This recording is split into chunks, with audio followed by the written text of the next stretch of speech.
witches, and good morning. Tiffany here from Bewitching.Bemused. I think you already know where you are, but if you don't, and if you're new, welcome. Today I want to talk about one of the top questions that I receive in emails, which is, why didn't my spell work?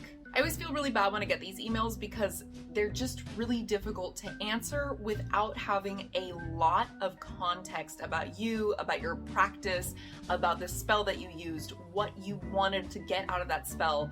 There's a lot going on with that, and there's a lot to unpack. So we're actually going to do that today, and I'm going to cover the top 10 reasons why spells fail or just don't work or work out not the way that you wanted. So I'm going to list these out and explain each one to you and what you can do to fix the issue, but keep in mind they're not in any particular order of importance. And please, if you get something useful out of this video, make sure to hit that thumbs up. And either right now or at the very end of the video, I would love to hear your spell disaster stories. They can be funny, they can be kind of sad or enlightening, whatever you choose. Just either a spell that didn't come to fruition, that maybe you got to work later, or a spell that went wildly out of control that you got results you were not expecting. Or, just really anything related to this video. I'd love to hear from you down in the comments below. Go ahead and post them, and yep, that's all I wanted to say. So here we go, let's get started. Number 1, did you back it with mundane effort, and did you meet the universe halfway? I know I literally just said these are in no particular order of importance, but I would actually argue that this is the number 1 reason spells do not work. Hollywood movies and TV shows give people this idea that a spell will just either instantaneously or magically, not our magic, but Hollywood magic, fix whatever it is you're trying to fix, or bring you whatever it is you want, but that simply just isn't the case. I think we all know at this point that if you do a money spell, it doesn't mean that suddenly there's going to be a big poof and a stack of hundreds they're not going to appear right in front of you. We know that. But what we also need to stop and acknowledge is that you have to do work on the mundane level in order to achieve whatever it is you're trying to achieve with your magic, because although we know it's not just gonna poof appear in front of you, we also need to realize there still has to be a path to get you your desires. Keep in mind, the universe isn't just not granting your wishes and helping bring your spell to fruition because it just doesn't feel like it or it doesn't want to. A lot of the times it's because the channel just isn't open. I've talked about this before. If you do a spell for money, but you aren't working and you're not putting out resumes looking for a job or doing something in order to bring in money, then the universe has no way of helping you bring your spell to fruition. Same with if you're doing a weight loss spell, but you are not working out, you're not giving yourself any more activity, physical activity during the day, and you're not changing anything about your diet, it's just not gonna work. Spells need to be looked at as a means of helping you increase your odds, not something that is going to Hollywood magic something else into your life. My definition of magic goes a little bit beyond that, but for the sake of simplicity and just for this video, I'm gonna leave it at that. So when we talk about opening up a path, the universe wants to follow the path of least resistance. So if you have a job already, ask for promotion, ask for a raise, and do your spell to increase the likelihood that those things will be approved. If you're trying to lose weight, and I'm just using these as examples, but this really goes for anything. If you're trying to lose weight, do the spell, but also start going for an evening walk. Cut out soda and stop going out to eat as much, and you will start noticing a change. The spell will just help you keep the drive to go after your goals, but will also maybe speed things up. Maybe it'll help you come across a hiking group and you really mesh with the group and get along with everybody, and that helps you improve your physical activity. There's lots of different ways for magic to work, but you have to clear some room for it to come into your life. Create the path for it. If you are at a point in a situation where there's nothing else for you to do on the mundane level, there's no other way aside from magic for you to achieve this goal, this intention, this thing that you want, still do the magic, still do the spell. But for the most part, in most situations, there's always at least one small thing that you can do to increase your odds. Number 2, did you ask for something impossible? I've said it before and I'll say it again. Magic cannot defy defy physics. It cannot ignore or disobey natural laws. I talked about this a little bit in my glamour video, actually. I have received messages from people asking, like, how do I increase my height? How do I change my eye color? And I let them know, I mean, you can't. Those are genetic. Genetics are part of the natural law. I've been 5'6" since I was 13 years old. Unfortunately, if I wanted to be any taller, a spell's not gonna fix it now. Unfortunately, as far as I know, there is no magic that will allow you to fly, or teleport, or turn invisible. Those are simply things that just...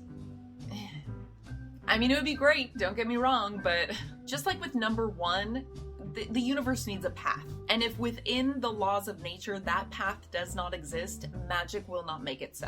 Number three, did you give it time? Sometimes with magic, you gotta be a little patient. Once again, you're not gonna get that big poof and then the thing that you want appears in front of you. I know most of you are not expecting that, but at the same time, sometimes I hear people, they do a spell and then they want their thing to happen 2 days later. With most spells, and I'm not gonna say this is a stone cold hard fact across the board, this is a solid rule for everything, but with most spells, you want to give it about 2 weeks to 3 months. If at that point it's still not happening, try it again. Try a new spell. I don't really think there's anything wrong with doing more than one spell for something in like quick succession. So no, it doesn't hurt to give it another go, even if, you know, the 3 months aren't up yet. I've even heard of a witch who did a spell to find a partner, and it took 2 years for it to happen. And that's pretty understandable because that is a big request. She put together a full list of all of the qualities that she wanted him to have. And eventually she did meet that guy, but it took 2 years. Now, not every spell is gonna take that long, but finding your perfect partner, yeah, you gotta give the universe a little bit of time to work on that one.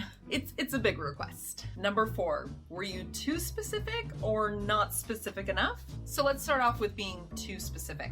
You can say in your spell, I want exactly $872.46. I want it to come as a random bonus from work, and it should be in my bank account by next Friday. Or you could say, I want to meet a man who has this list of 50 different qualities, and I want to meet him before next month, and he should be wearing a shirt that is maroon, so I know right off the bat, as soon as I meet him, oh, that's the guy, and he should come and talk to me first. Look, if you do that spell with phrasing like that, and it comes true to a T, awesome. I mean, that's great. However, like I said, the universe will find the path of least resistance. So it's not always going to meet every single requirement that you place on it because you don't know everything that's going on in the world around you. And as I said before, you don't want to rush things and get impatient because the universe doesn't always work on your timetable. It would be great if it did and everything had immaculate timing, but that's just not the way things are. So for that first example, if you have a job that doesn't normally give out bonuses, or it doesn't normally give out bonuses at the time of year that you performed the spell, and they're usually not that big, that doesn't make the job that the universe has to do for you any easier. So it will find the easiest way to get you what it can get you. On the flip side, not being specific enough.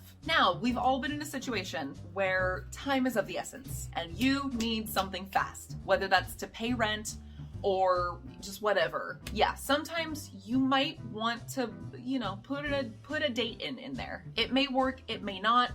I can't promise you anything, but also be realistic. There's nothing wrong with doing something like a general money spell, right? Absolutely nothing wrong with that. You want to increase your prosperity, your wealth, your income, that's fine. But if you are going to ask your boss in a few days for a raise, you should do a spell for a raise specifically. If you are $200 short for rent, you should be clear that you are doing a spell so you can pay rent that month. Because if you can't make rent that month and you just do a general spell for money, well, I mean, you could walk outside and find $1 on the ground, and then 3 weeks from now, you get a little settlement check in the mail, and then 4 months down the road, your boss offers you a raise. Well, that's great, that's wonderful, but that's not what you needed in the moment. That is not the spell that you were doing. And this is a tricky one between specific and not too specific, but just keep it in mind. If you did a spell and it was extremely specific and you kind of got it, just it wasn't within the time parameter or wasn't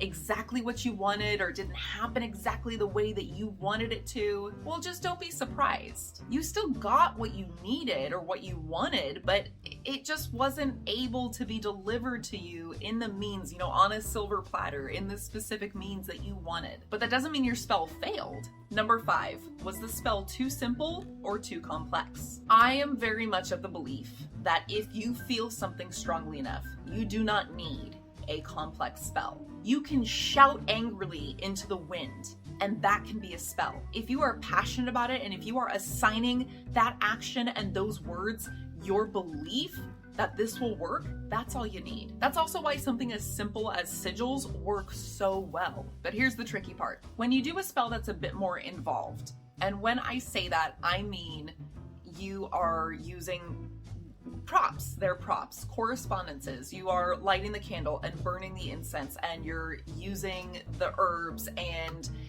all of those things, like I said, are props. There's a lot of debate over the meaning of correspondences, and I do talk about this a bit in my video on correspondences.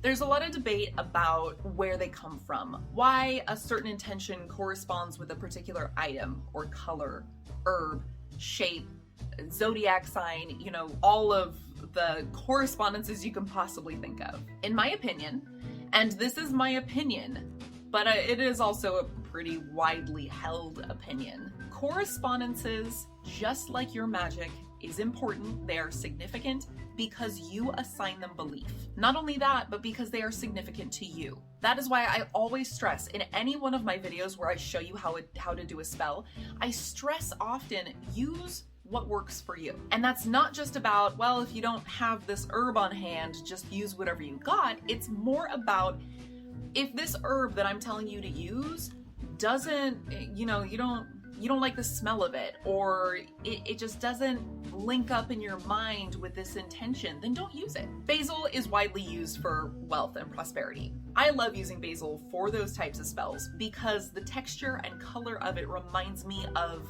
US dollar bills. But if you live outside of the US and your paper money is not green, it may not remind you of money and wealth whatsoever. Or maybe you're somebody who just cannot stand the smell of basil. And so every time you're around it, you're like, ugh. Why would you want to use that in a spell? Because you're going to get a whiff of it while you're working with it, and you're going to go, ugh, as opposed to focusing on your intention. These props, these correspondences, help you create a link in your mind. They help you focus on your goal, on your aspiration that you are doing the spell for. So, back to my original point. If you really want something, but maybe you have trouble focusing, or it's a day that you're not really feeling good, but you know you need to get this spell done today. Or maybe it's something that you want, but you don't have extremely strong emotions about, these props will help you. You don't want to just shout into the wind to go after that thing because you may not have enough force and emotional attachment behind it to really give it the strength that it needs. Some people like to go a little extra because doing a full-blown ritual with all the props, all the bells and whistles, really gets them in the zone. It helps them focus on what they're doing. It helps them feel witchy and magical. And that's a place you want to be in when you're casting a spell. So that's another way that not being too simple can really help with your craft. But on the flip side, if you overcomplicate things, I laugh because this is a big thing that I used to do. I used to go, oh, I want this spell to work for sure, so I'm going to use everything I've got on hand. I'm going to use 8 different herbs, and I'm going to burn 3 candles, each in a different color, and then I'm going to carve a different rune into each one, and I'm going to anoint them all with different oils, and blah, blah, blah, blah, blah, every little thing. Because I was under the impression that the more that I used, the stronger it would be. But that's not always necessarily the case. And as someone very wise once told me, you are casting a spell, you are not baking a cake. You do not need all of the herbs. You don't need all of the trimmings and toppings. Usually for most things, having a couple of items will suffice, as long as they are very strongly symbolic of your intention to you. When you sit down to do a spell, and you have a list of 20 different things you need to do, and they're all in a very specific order, and all these crazy step-by-step instructions, you're bound to have a slip up. Personally, I don't think there's anything wrong with making little mistakes and laughing it off when you are casting a spell. I do it all the time. I've knocked over full herb jars, I've had candles just stop burning on me, I've forgotten parts, it happens. But having a list like that where you gotta make sure you have every single thing done and every single item available, if you slip up, there's a likelihood you might get frustrated or you might get worried that, oh no, now it's not gonna work. And suddenly you're feeling that emotion as opposed to focusing on your intention of your spell. So that's no good. Or, yes, you did everything to a T, to absolute perfection, but you did it at the cost of your focus. You were too focused on checking your notebook and going, okay, I did that, great, what's next?